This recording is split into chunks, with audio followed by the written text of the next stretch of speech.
Hello, students. Welcome back once again with a new topic of first flight.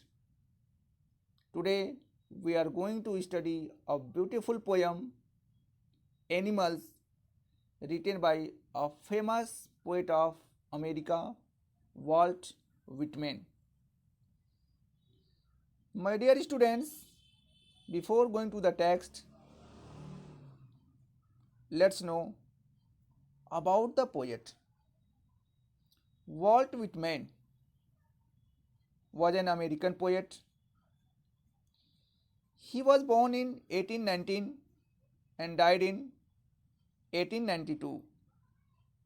Is a major figure in early American poetry. He broke the tradition of rhymed and metrical poetry. He was famous for writing a revolutionary new kind of poetry which was in free verse. The poem Animals is from his work Song of Myself in Leaves of Grass. In this beautiful poem Animals, the poet has described his will to become an animal because he thinks animals are far better than human beings, because human beings are greedy, full of jealousy against each other, but animals are calm and self-content. Self-content, that means self-controlled. The animals are happy with what they have. Now come to the text. Here in the first stanza, the poet says, I think I could turn and live with animals. They are so placid and self contained. I stand and look at them long and long. Here, placid means calm, peaceful. Content means keep up control. Here, in the first stanza, the poet says that he wants to live in the world of animals. Here we can say that the poet finds the world of animals better than that of human beings. He further says that he finds animal he finds animals more peaceful than humans. He says so because animals are not running after worldly things like human beings. They are calm and have no greed for worldly things or any kinds of achievements. They are self contained, means they are happy with life, never interfere in the lives of others. Human beings have the habit of interfering in the lives of others. So, poet thinks that animals are better than humans for being calm and not interfering in the matters of others. The poet further says that these are the reasons why he stands still, means calm, and looks at the animals for a very long time. Here, my dear student, we would like to know that what are the literary devices used here. In the first line, I think I could, that is assonance, because there is the use of and repetition of vowel I. That is why here is assonance.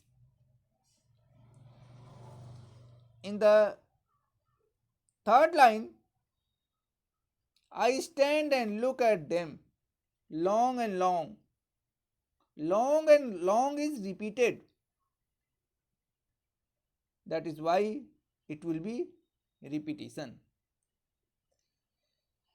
And one more thing I would like to tell you, I stand and look at them long and long. Here, I is repeated in the consecutive lines, and that is anaphora. That is anaphora. I word used at the start of two consecutive lines. That is why here the literary device is anaphora. Now come to the next stanza. They do not sweat and whine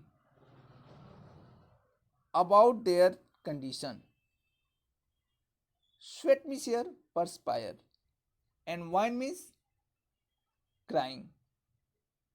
About means over.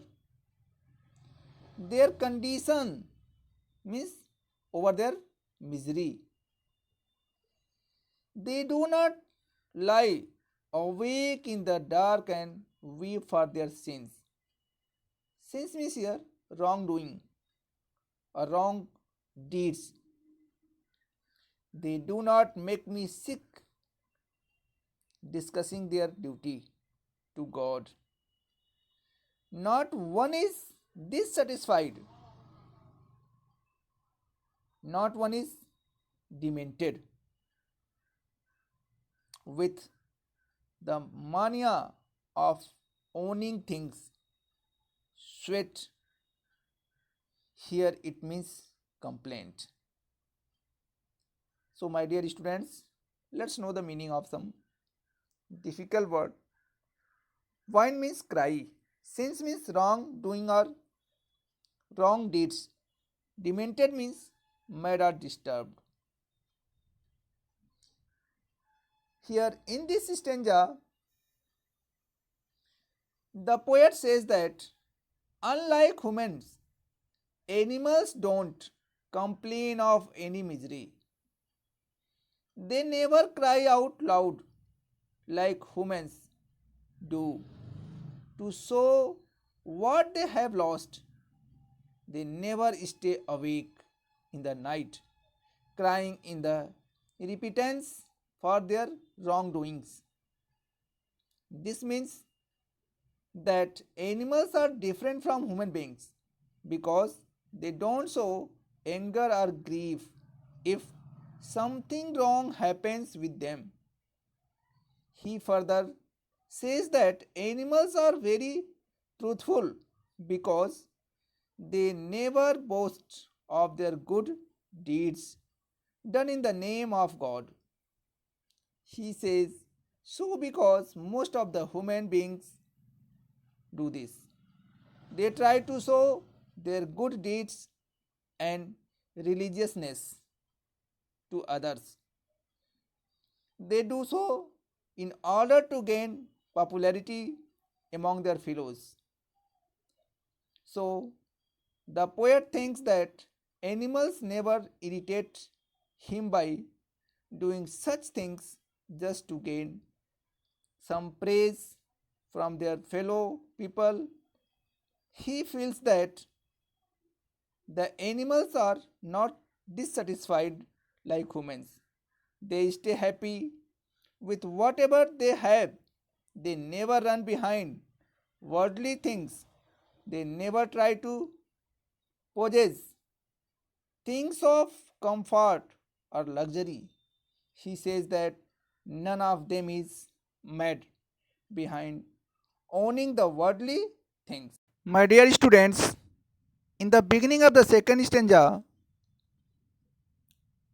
sweat and wine refer to the cries and complaints of human beings. That's why this is metaphor. The poet used here metaphor as a literary device, that means sweat and wine, which refer to the cries and complaints of human being.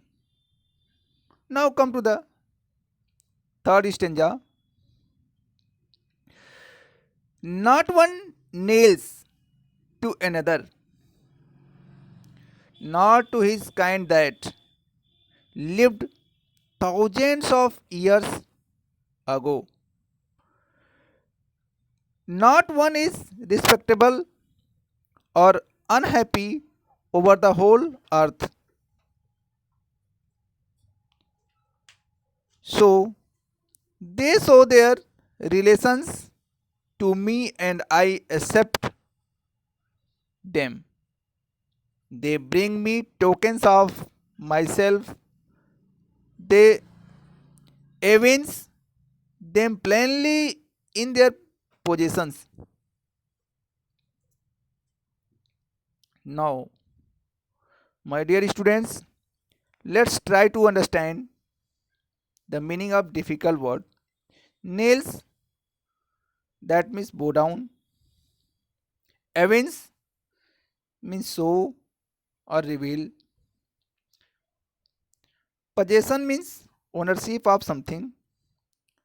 Tokens, here it means the qualities. Now,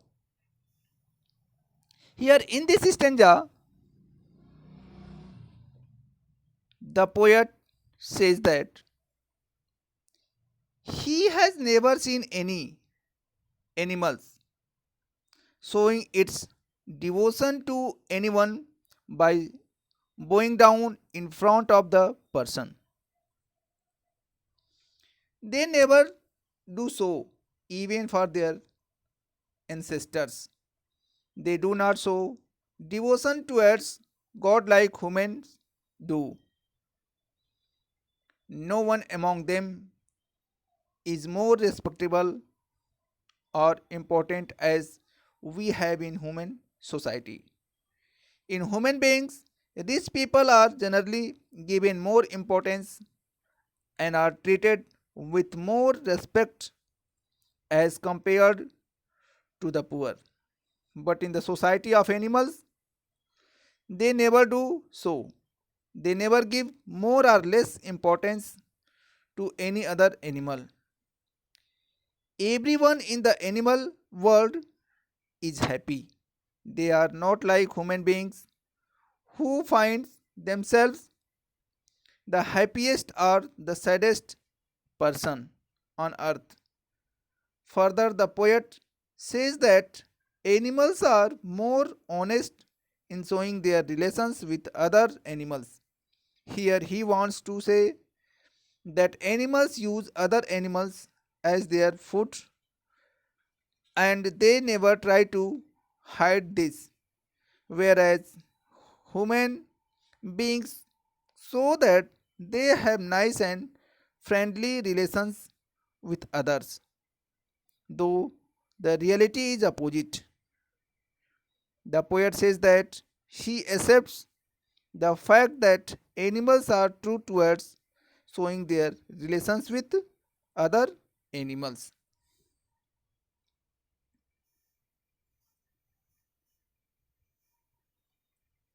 Now come to the last stanza and try to comprehend the meaning of the last stanza of this poem, animals. I wonder where they get those tokens. Did I pass